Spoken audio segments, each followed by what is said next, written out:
Welcome on SIAL TV, everybody. I'm Jeanne and thrilled to be with you. Today, we are citizens of the world. Close to me, we have Lianne van den Boos. We see you yesterday, Lianne. You work for Euromonitor. And to explain to the people watching what Euromonitor is, in terms of, to help them to understand, you are doing researches in the entire world to see what's going on the market. And you are specialized on dairy, correct?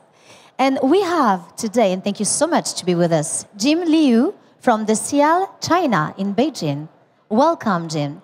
So, Lianne, I would like to talk with you first. What are the main trends on the Chinese market? What did you see from your point of view at Euromonitor?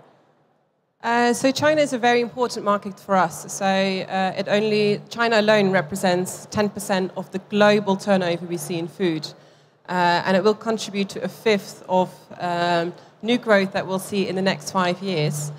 But in China specifically, what we're really seeing at the moment is the Chinese slowdown having a little bit of impact on the food industry as well. So we do see consumers becoming a little bit more cautious in this spending. But at the same time, we also see a lot of new product launches really targeting the health angle. So especially in dairy alternative products, so that would be your typical walnut milk or almond milk. Those products are doing really well and really focusing on positioning a product towards brain health, for example. But at the same time in China, it's very important to keep in mind the retail development. So a lot of new chains are opening as well. So we're seeing that urbanization in China before, in 2000, was roughly around 40%. But in Euromonitor, we're expecting by 2030 to be 70% of all the household population. So we'll see lots of consumers moving towards urban areas and therefore being exposed a lot more to a wide range of food products. And we can see that the population is going to triple in 2050. So you have to think about how you're going to feed those people, because we were talking before this TV show, Mr. Liu, and you were telling us that the people were moving from countryside to the cities because we needed them in the cities. So it's going to change the market, the food market, right? Yeah, I think, let's put it this way. You see, the economy growth in China did decrease a lot, but it is still remain the speed of 60.9% of the GDP increase. So it's also very much more faster than most of the economic bodies. Absolutely. Yeah. So considering the huge mass of China, so I think the market, the Chinese market, is still has a still great potential. So in the other hand, you see, China now is experienced the huge urbanization.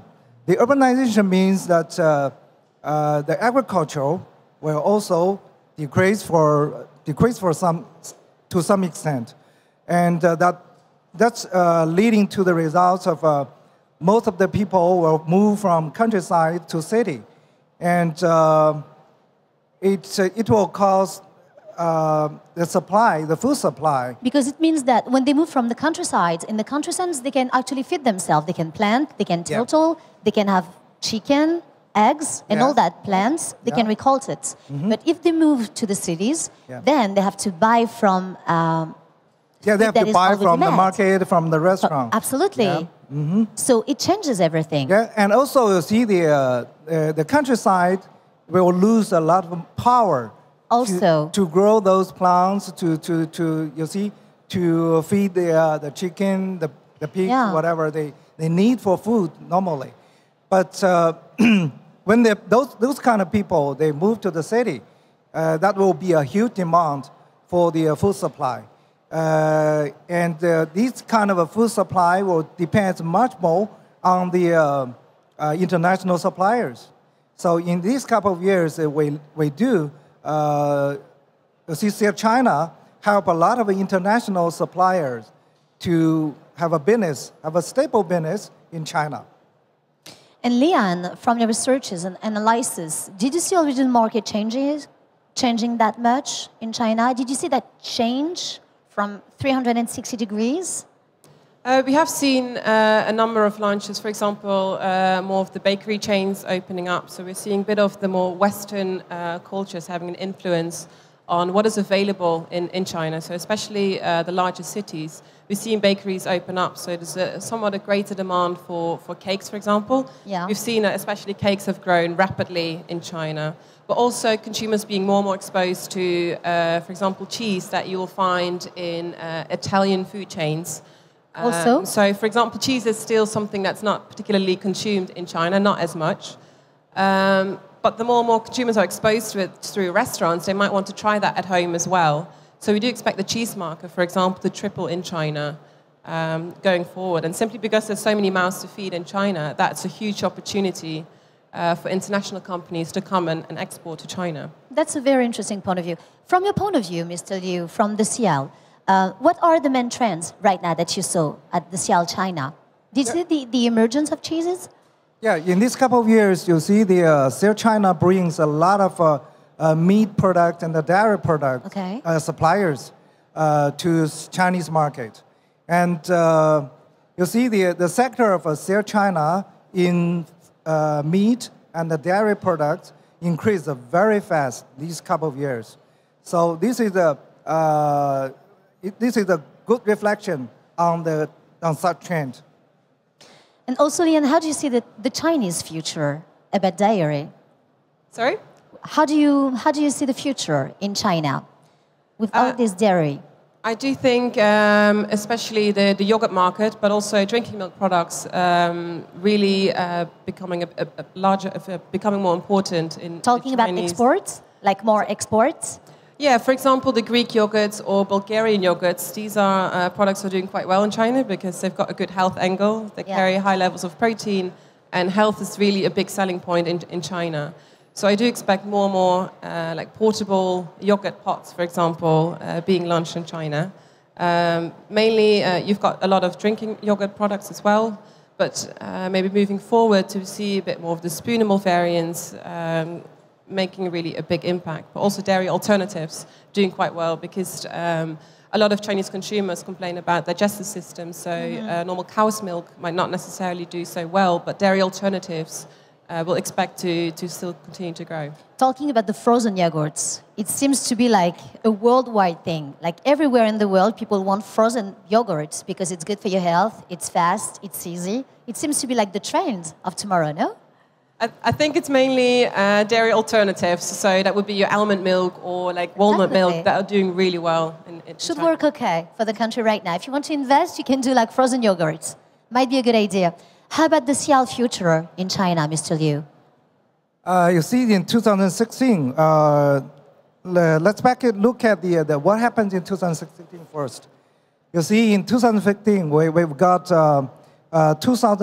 almost 2,800 exhibitors from 67 countries and regions. And we also got about 76,000 visitors, professional visitors. It's a lot. Yes, it's actually it means 25% increase compared to the last year. And also we've got a total space of increase at 126 square meters, and that's the in 2016. And also we have a bunch of impacting events in SIAL China, like the SIAL Innovation. Just what you see in SIAL Paris. We also count these kind of events in SIAL China. And also for the tea brewer cups, chocolate world, and the seafood fest.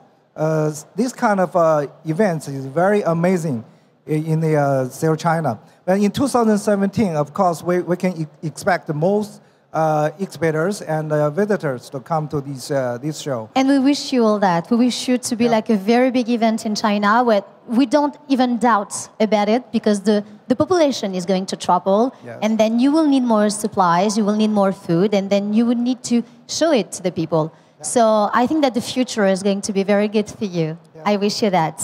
Thank you. Thank you so much for coming, Mr. Liu, Jim Liu from the SIAL Beijing, China, and Lianne van den Bos from Animateur. This is the end of this show, but I will see you in a few minutes, and we will be talking about the future of the ingredients and the pulses. The pulses are the futures. Yes, trust me. Stay tuned on SIAL TV.